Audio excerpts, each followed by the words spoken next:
Thank you for tuning in for another tale from the Blue Wizard.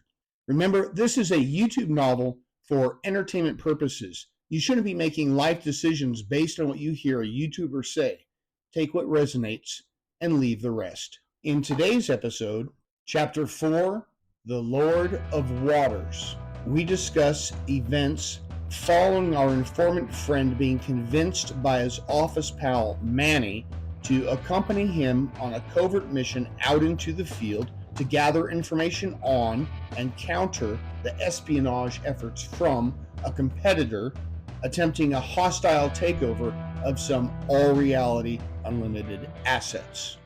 The first order of business was to meet with his superior, Mr. Allwaters, Vice President of Waterworks, and one of the most powerful members sitting on the board of directors. You should understand at this point that in the pantheon created by J.R.R. Tolkien, there was a character named Ulmo, Lord of Waters and King of the Sea. Tolkien described Ulmo as being one of the Valar, which are best described as angelic assistants or lowercase g gods that assisted the creator as sub-creators in building all of the seen and unseen that makes up all of reality. Following creation, 14 of the most powerful of these angelic beings, which Tolkien called the Valar, set up shop as executive administrators working on behalf of the creator, assisted by lesser beings he called the Maiar. For those of you who are fans of the Lord of the Rings books or movies,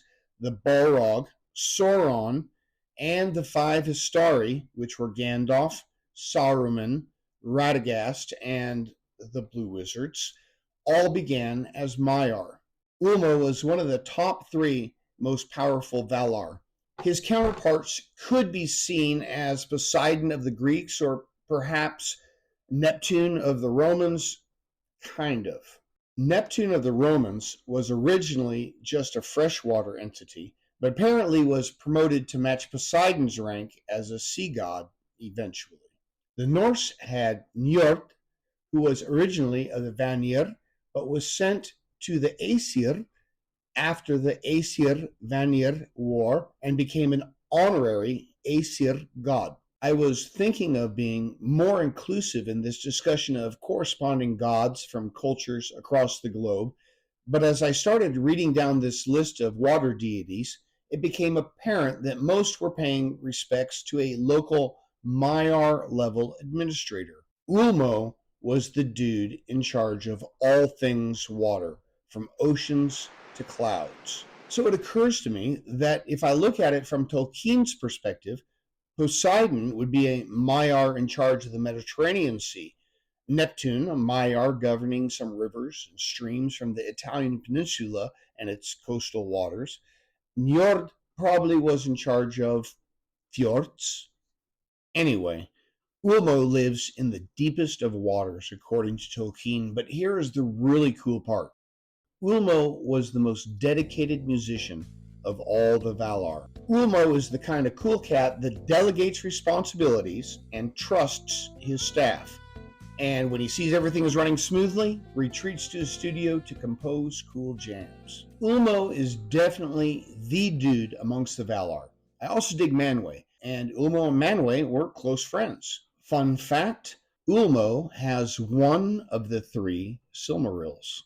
So yeah, anyway, our friend of many stories met with his boss and said that he had been asked to go along on this very important field mission and if they would be okay in Waterworks during his absence. Mr. Allwaters smiled at our friend, gave him his blessing, and instructed him to keep him in the loop with secure communications whenever possible.